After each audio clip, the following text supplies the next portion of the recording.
Today, the latest weapons, coupled with the fighting skill of the American soldier, stand ready, on the alert all over the world to defend this country, you, the American people, against aggression. This is The Big Picture, an official television report to the nation from the United States Army. Now, to show you part of the big picture, here is Sergeant Stuart Queen. As you sit watching me on your television screen, you are aware of the enormous changes that the electronic miracle of television has brought into your lives. For the United States Army, television promises to revolutionize battlefield communications by giving the commander something he has never had before, communication by sight. Recently, the first public demonstration of the use of television in combat was staged at Fort George G. Meade, Maryland. In that demonstration, which we will show you in our first pictorial report today, we can see the full spectacular scope of the changes television may one day bring to the battlefield.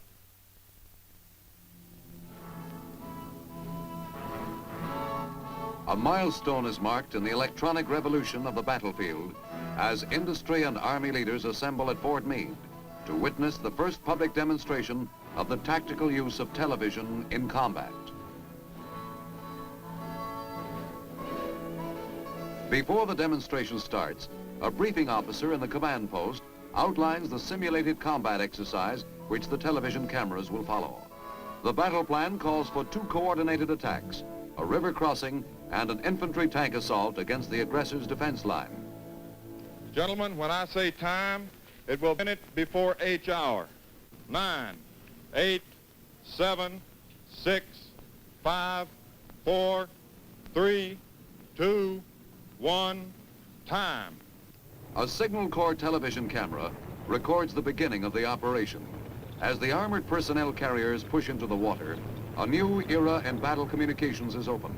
For back at the command post, this action is flashed on the television screen, and the commander is given what he has never had before: instant visual knowledge of what is happening to the troops under his command.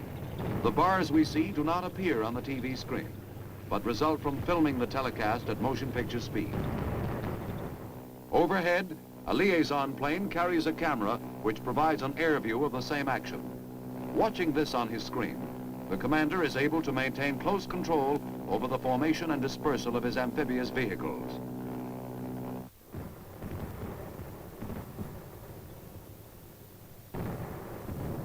Now the aggressor begins his resistance to the attack with artillery and small arms fire. The commander can evaluate immediately the strength of this resistance. In the first crucial moment of the operation, his control is firm and constant, for the television cameras in the assault wave are giving him the incalculable power of sight.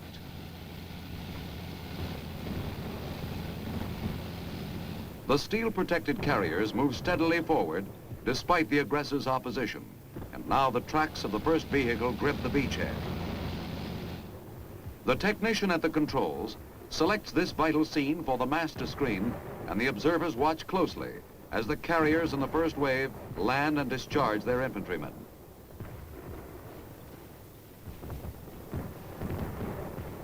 Now the second stage of the operation begins, the attack on the aggressor's positions. At the moment when the first riflemen hit the beach, and all of the carefully drawn details of the battle plan meet the crucial test of performance, the commander has the priceless advantage of being able to make immediate decisions based on his own first-hand observation.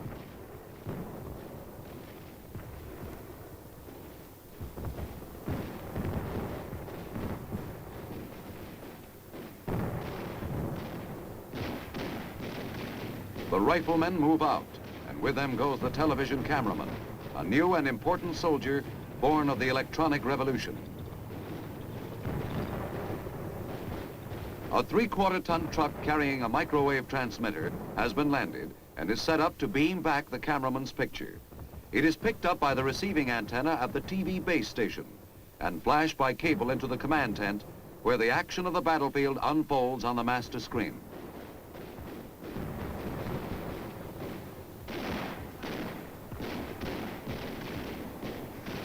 A flamethrower is trained on aggressor fortifications. The television camera catches this too so the commander may see the effect of this deadly weapon.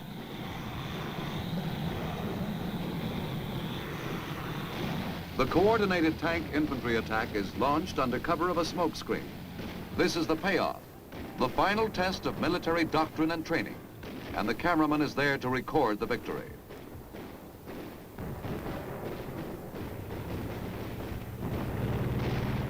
The last of the aggressor's strong points is overrun.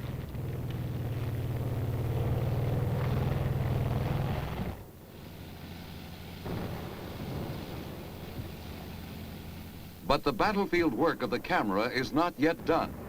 The surrender by the aggressor, relayed by the cameraman, gives the commander not only visual proof of success, but also a valuable opportunity to participate directly in the interrogation of prisoners. 6, I have a prisoner here for you. Over. This is Ramrod 6. Bring the prisoner up closer to the camera. Over. Prisoner, what is your rank and what is your organization? Over. Captain. Who is it? I'm a captain. I'm with the 107th Engineers, 7th Rifle Division. Let me take a look at his shoulder patch and sleeve insignia. I want to verify that. Yes, he's got a steering on this phone right now. Okay, that's 107th Engineers, all right. Did you find any documents on that man? If so, let me have a look at them quick. Rod 3, this is Rat. I'm bringing up a map for you.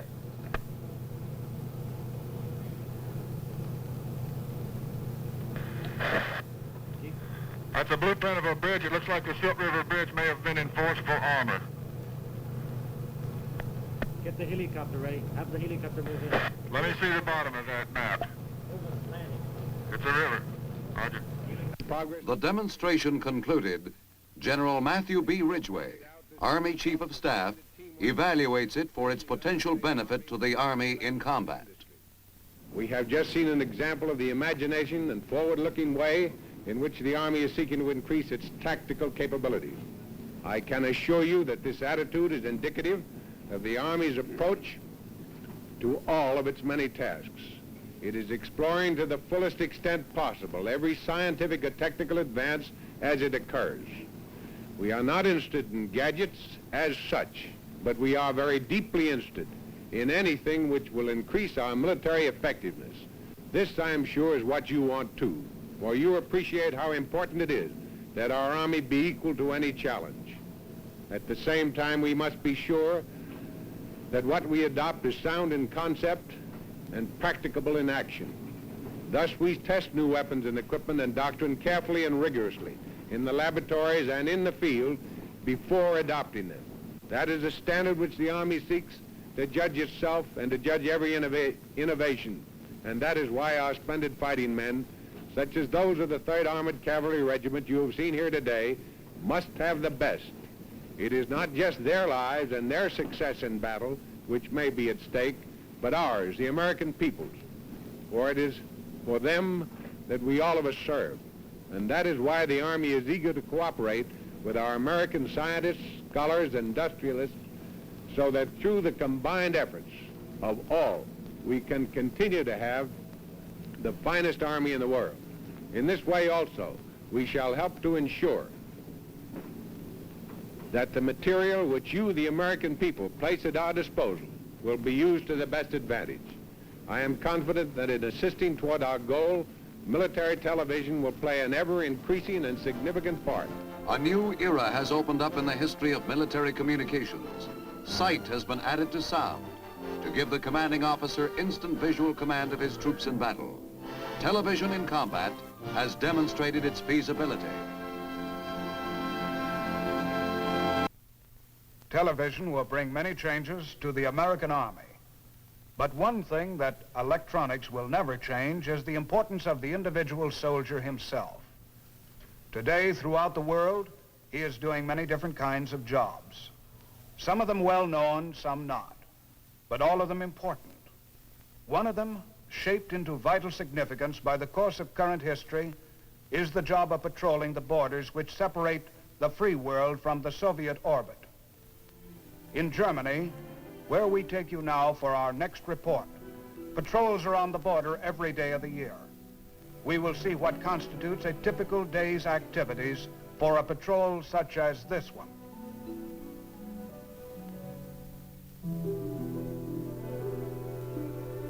I'm a platoon sergeant with Company I, 14th Armored Cavalry Regiment, the leader of this patrol. I've been over here working in border operations for a long time now. I've gone on a good many patrols, and everyone starts the same way, a thorough and careful briefing of the area we're going to cover. This is critical territory we're in, and there's no room for error in our jobs. Like everything else, of course, when you do it long enough, day after day, border patrolling gets to be pretty routine. But just the same, heavy patrol is a new experience. And you never quite get over the feeling of excitement that sets in when you start out.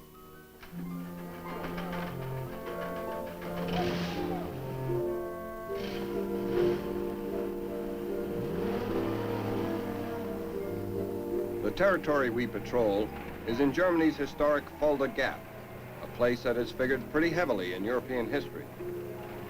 Ever since the first barbarian hordes swept through here out of the east in early Roman times, it has been considered one of the main invasion routes to Western Europe. By now, we're about as familiar a sight as the sunrise in the border towns and fields we pass through. For American patrols have been traveling these same roads day and night without let-up since the end of World War II. I think probably we're almost as welcome a sight as the sunrise, too. The people here are working and living as free men today, but they're also living right at the very edge of danger. They know it, and they know that our presence here is the strongest thing that stands between them and that danger. So even though life goes on in this old valley pretty much as it has for centuries, the armored jeeps of the U.S. Army's border patrols are as important a part of the scene as a traditional ox cart. Under these circumstances, it's understandable that a special warmth has developed in the friendship between the German people and the soldiers who live among them. Wherever we stop on our trips, a group invariably gathers around to talk to us. And of course, it's easy for us to reciprocate that friendship. There isn't even much of a language problem anymore, because both Americans and Germans pick up a working knowledge of each other's language pretty quickly.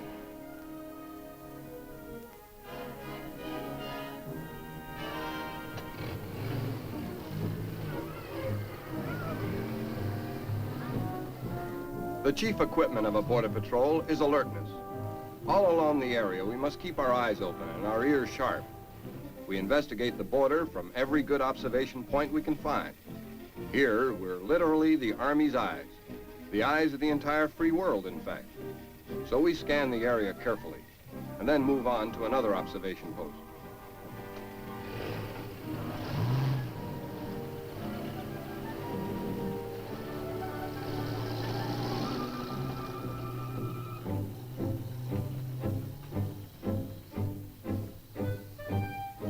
While we're on the road, we exchange reports with liaison planes, which observe the border area from the air.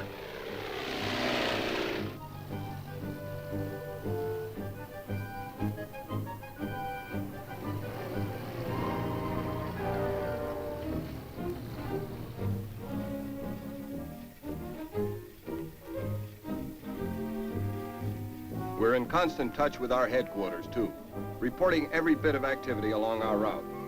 In an operation like this one, it's also vital that headquarters know exactly where we are at any given time.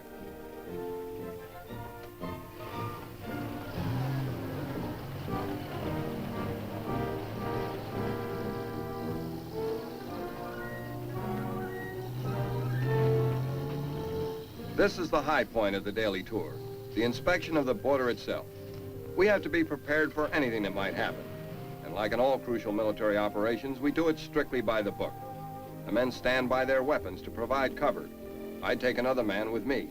We go up, right up to the Iron Curtain itself, only we call it the glass curtain, because you can see through it, but you can't reach through it. Attention border zone. That's a sign that everybody in this part of the world treats with real respect. There's no life here, nothing stirring anywhere here, so back we go, to check another border point, and another all along our sector.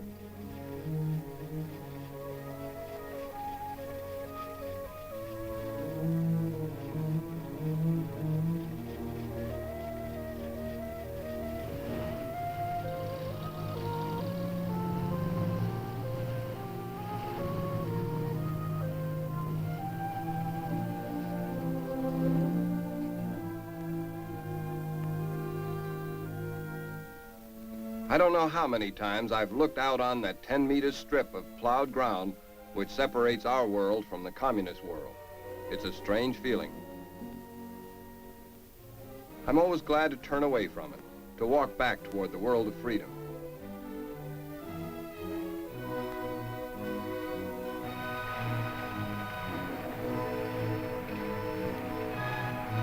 Another day's patrol ends. We finish it up by going back to headquarters to check in. I give my report to the lieutenant. We don't have anything spectacular to report, no excitement, which, believe me, is just the way we want it. Because in this day and time, an untrammeled border between us and the commies means another day in which aggression has been checked.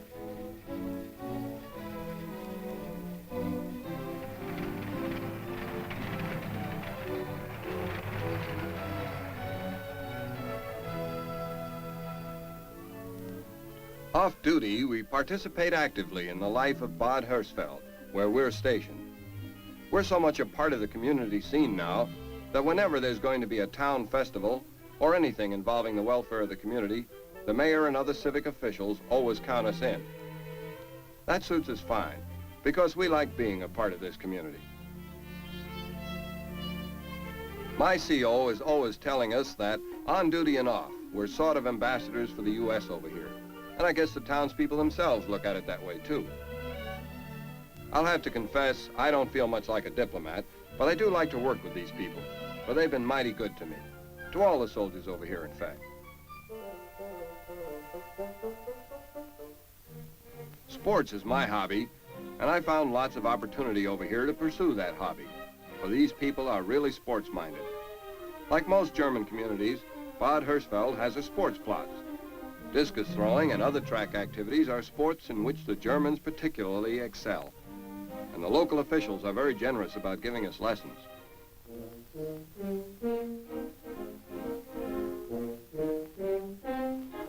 With their help, I'm developing into a pretty good discus thrower.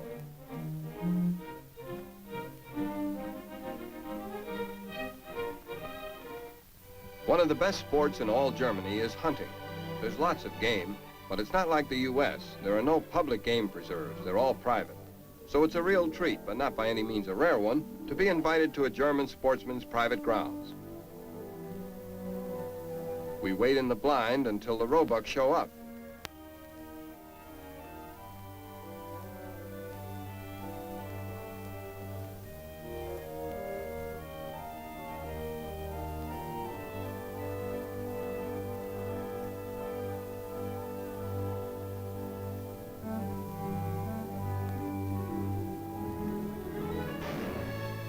A hit.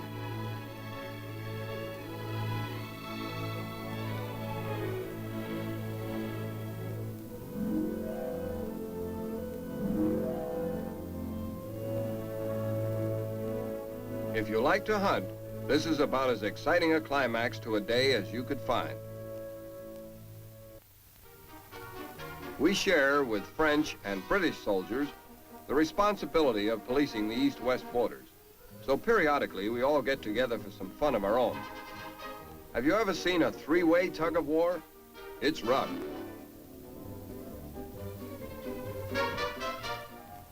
I'm the captain of the U.S. team, and I can tell you it's hard work.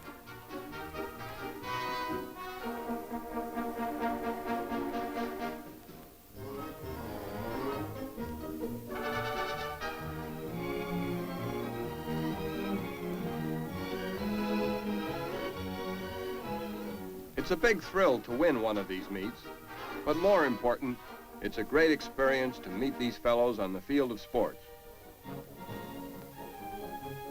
There's always a ceremony with one of our meets, one that really grips you.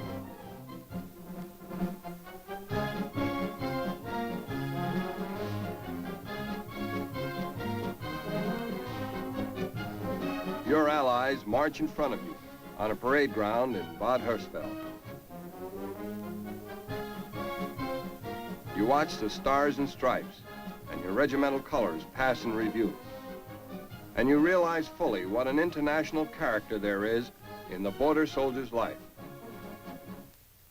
Yes, the ceremony on the parade grounds of Bad Hersfeld emphasizes the international aspect of the border soldier's life. The tradition of military service is rich with ceremony. Ceremonies of many kinds linking the present to the proud and honorable past. For our last report today, we bring you a story of one such ceremony, that of retreat, with an original music score composed and conducted by the United States Army Band. Of all military customs, the most respected, the most cherished and meaningful is that of retreat.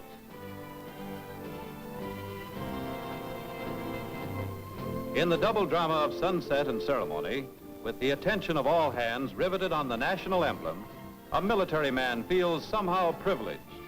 Here's the kind of honor and respect our flag deserves. Here, well symbolized, is the devotion of his own life to the service of his country. Because of the deep importance of retreat, the writers of your screen magazine have searched history for the origin of the ceremony and uncovered its roots deep in the past.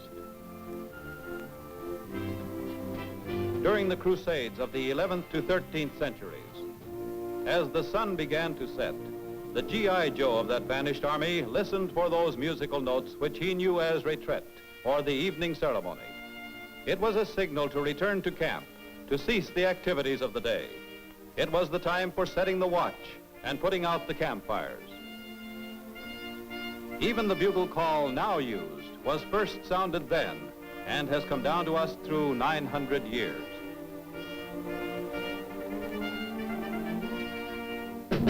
The sounding of retreat through the British Army had its origin as far back as the 16th century.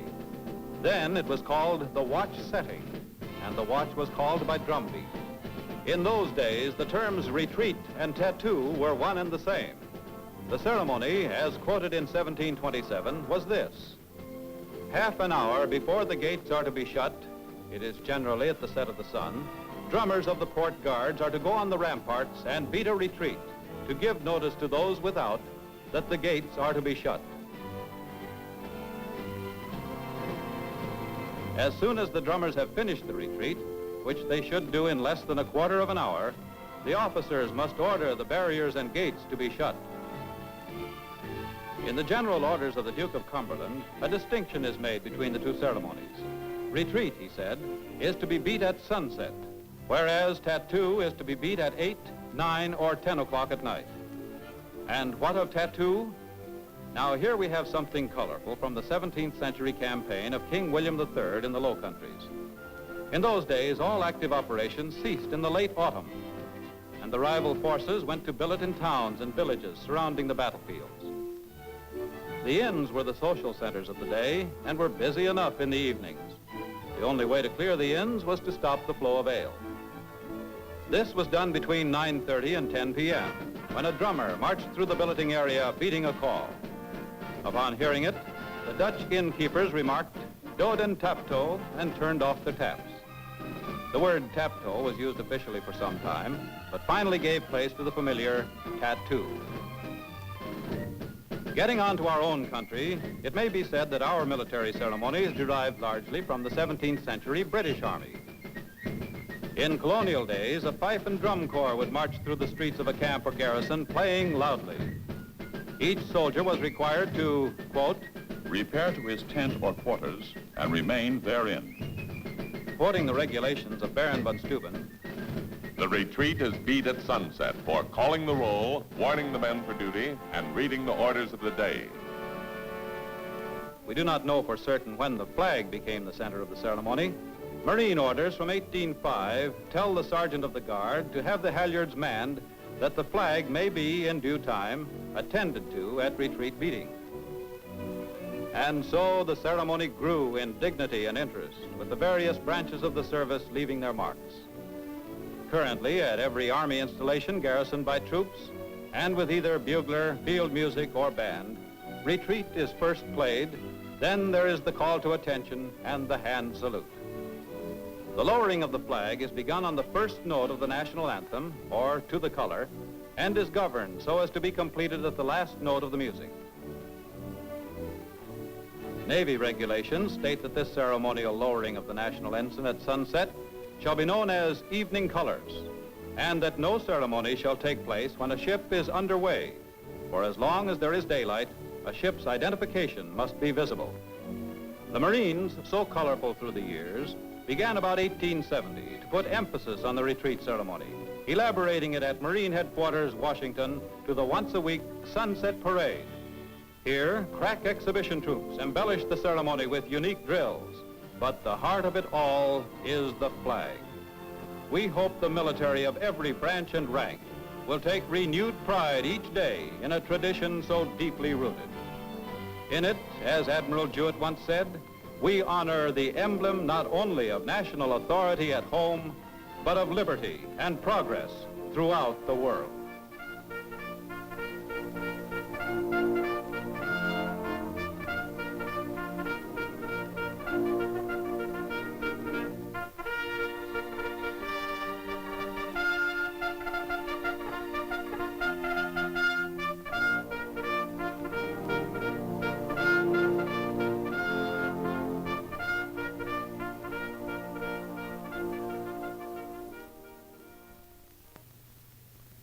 And thus with retreat ends the soldier's day.